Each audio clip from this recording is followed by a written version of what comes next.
Bangladesh is burning again. जी बिल्कुल, ये खबर ठीक है। 40,000 के करीब बांग्लादेशी टेक्सटाइल वर्कर जी रोड्स पर आ चुके हैं। बैक्सिमको की 170 कंपनीज बंद हो चुकी है। 32 को हुकूमत ने नीलाम कर दिया और बाकियों को ताला लगा दिया। वही बांग्लादेश में सड़कों पे तो ऐसा हाल हो रखा है कि अब लोग पूछना शुरू हो गए हैं कि ढाका ढाका कोई सिटी है कि भाई प्रोटेस्ट का एक स्थान बना हुआ है, क्योंकि रोज हर रोज कोई एक नया प्रोटेस्ट होता है और इतना जबरदस्त प्रोटेस्ट होता है, इतना जबरदस्त प्रोटेस्ट होता है, इट्स नॉट इवन फनी। ने कहा कि पाकिस्तान बांग्लादेश के साथ बहुत ज़्यादा करीबी ताल्लुकात बनाएगा। अब समझ में ये नहीं आता कि भुक्के ने भुक्के दी मारी ते दोवें नूं गश पै गए कि ये दोनों भूखे नंगे मुल्क जो कि दोनों इस्लामिक एक्सट्रीमिस्ट हैं, दोनों भिखारी हैं, ये एक दूसरे के साथ क्या ताल्लुकात बढ़ाएंगे? इनकी औकात ही क्या है कि ये एक दूसरे के साथ ताल्लुकात बढ़ाएंगे? कि अब एंट्री हो चुके हैं इस सारे मामले में पाकिस्तान के। पाकिस्तान ने ये ऑफिशियली बोल दिया है कि हम बांग्लादेश को सपोर्ट करेंगे, और इंडिया क्या बांग्लादेश को सपोर्ट करे, क्योंकि ऑलरेडी 120 करोड़ का बजट दे चुका है। कि साहब, हमको जो कॉम्पनसेशन मिली थी और हमको जो चीजें मिली थी, फैसिलिटीज मिले थे, जो ट्रीटमेंट मिला था और ये सब मिला था आफ्टर द प्रोटेस्ट, जो जो बेचारे इंजर हुए थे उस टाइम पे, वो काफी नहीं है। एंड यहाँ पर इनको ज्यादा चीजें चाहिए और वो बोलते हैं कि हमारा मॉनेटरी कॉम्पनसेशन जो है वो ज्यादा होना चाहिए। ये चीज इतनी अग्रेसिव हो चुकी है कि इन वर्कर्स ने साथ वाली फैक्ट्रीज के इर्द गिर्द जो ढाका के आसपास है उनको जलाना शुरू कर दिया है। और ये इतना बड़ा मैसिव प्रोटेस्ट इस वक्त बांग्लादेश के अंदर हो रहा है कि पुलिस जो है आवाम के ऊपर शेलिंग कर रही है, वाटर कैनन का यूज हो रहा है, टीयर गैस का यूज हो रहा है, ग्रेनेड का इस्तेमाल किया जा रहा है। पाकिस्तान का finance minister Aurangzeb doctor Yunus से मिलने गया और उसने कहा कि पाकिस्तान बांग्लादेश के साथ बहुत ज़्यादा करीबी ताल्लुकात बनाएगा। अब समझ में ये नहीं आता कि भुक्के ने भुक्के दी मारी ते दोवें नूं गश पै गए कि ये दोनों भूखे नंगे मुल्क जो कि दोनों इस्लामिक एक्सट्रीमिस्ट हैं, दोनों भिखारी हैं, ये एक दूसरे के साथ क्या ताल्लुकात बढ़ाएंगे?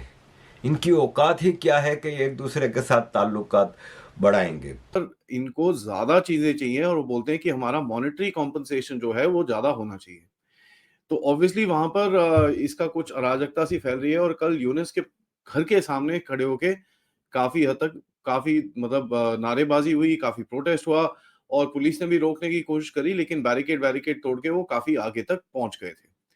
नौ यूनिस की अपनी सरकार, जो वहां पर सरकार क्या जो भी है वो स्ट्रक्चर जैसा बैठा हुआ है वहां पर, वो खुद प्रोटेस्ट से आए थे। तो अब ये किसी को मना भी नहीं कर सकते, क्योंकि लोग इनको बोलेंगे अच्छा भाई तुम जब प्रोटेस्ट करो तब ठीक है, अगर हम करें तो फिर परेशानी है आपको। तो ये कौन सी नाइंसाफी है और ये कौन सा आपका नया स्टैंडर्ड है? तो इसके ऊपर जब सवाल पूछेंगे तो यूनुस के पास कुछ बोलने को नहीं होगा। अब बोलने को नहीं होगा तो इसी चक्कर में प्रोटेस्ट चलते हैं और प्रोटेस्ट हर जगह पे होते रहते हैं चारों तरफ।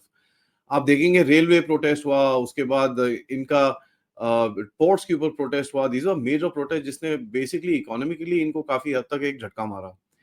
बेक्समिको जो फैक्ट्रीज सीरीज फैक्ट्रीज है जिसके अंदर सो कॉल्ड 32 फैक्ट्री होनी चाहिए बट एक्चुअली 16 ही हैं, उनके फैक्ट्री वर्कर्स का प्रोटेस्ट चल रहा है क्योंकि उनका पूरी फैक्ट्रियां बंद हो रखी हैं। 16 20 25 हजार लोग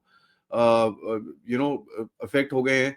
एक और जगह है जहां पर 50,000 लोगों की नौकरियां गई हैं एक साथ, तो वहां पर भी थोड़ा थोड़ा करके गुस्सा आना शुरू हो चुका है। So there is a lot which is happening as far as protest, और ये चीजें संभालना किसी भी देश के लिए ठीक नहीं, ईजी नहीं है, क्योंकि चारों तरफ अगर आपके अराजकता हो तो आप किस तरह किसको बेरोगे, किसको कहाँ से संभालोगे, ये तो फिर it becomes a very difficult task. और यूनिस की गवर्नमेंट खुद सिक हो रही है और ये बार बार बोलते रहते हैं प्रोटेस्ट मत करो, प्रोटेस्ट मत करो। कौन सुनेगा इनकी बात? यहाँ तक कि सोसाइटी की हालत इतनी खराब है कि वीडियोस आ रहे हैं वहां पर, और ये जो प्रो यूनिस के स्टूडेंट एडवाइजर्स के ये टूचे पुचे हैं, उनकी तरफ से वीडियो आ रहे हैं कि हमको एक ऐसा डिक्लेरेशन करना चाहिए कि पूरा बांग्लादेश कांप जाए, और वार्निंग दे रहे हैं हम पुलिस को, आर्मी को, नेवी को, बीजीपी को, एयरफोर्स को, कि साहब सबको ये पता चलना चाहिए कि हमारे में कितना दम है और हम पूरे देश को हिला सकते हैं दोबारा से। So again this is that basic student this thing. अब स्टूडेंट्स के बारे में अगर आप देखें तो ढाका यूनिवर्सिटी और वो 6-7 कॉलेजेस हैं जो हैं उनके ऊपर काफी वहां पर वायलेंट प्रोटेस्ट चलता है। So there is that, and वहां पर by the way anti Yunus नारेबाजी भी होती है, and they not able to do much about it, और वहां पर वायलेंस चाइलेंस भी हो जाती है। बेसिकली जो मैं बोल रहा हूँ, one can start smelling the weakness अभी यूनिस को, और यूनिस का ये जो स्ट्रक्चर बैठा हुआ है, one can start smelling the weakness, क्योंकि जिस तरह के इनके एडवाइजर्स के अब स्टेटमेंट्स देखेंगे, they are very hyper aggressive statements. Hyper aggressive statements क्यों देने पड़ रहे हैं इनको, क्योंकि obviously they fear their position. तो यार अभी नो नो हम डरा के हम ये कर देंगे, हम वो कर देंगे, और ऊपर से प्रेस वालों के ऊपर और सिविल सोसाइटी के ऊपर जो क्रैकडाउन इनका चल रहा है, स्पेशली माइनॉरिटीज के ऊपर, वो तो हमारे सबके सामने ही है। और ये किस आड़ में रखते नहीं, ये तो अवामी लीग का वोटर है, इसलिए हमने इसके साथ ये करा है। And people now abroad and human rights watch and many other people have started asking question, यार अवामी लीग का हो, जो मर्जी हो, you can't do stuff like this ना। जस्ट बिकॉज वो अवामी लीग का है, इसका मतलब ये तो नहीं कि आप उसको मार मूर के कच्चा काट के वहां पर साइड में फेंक दो। और डेली बेसिस में जिस तरह के वीडियोस आ रहे हैं, where abandoned bodies are lying on the inside ponds and river streams के साइड में मिल रहे हैं लोग, पेड़ पे लटके हुए मिल रहे हैं, क्या क्या चीजें हो रही हैं। This is a daily affair in Bangladesh. और इट्स नॉट दैट लोगों को पता नहीं है, क्योंकि ये चीजें मीडिया में भी रिपोर्ट हो रही हैं, ये चीजें न्यूज़पेपर में लिखी जा रही हैं, ये चीजें इनके टीवी मीडिया में भी बात हो रही है। So people know what is happening.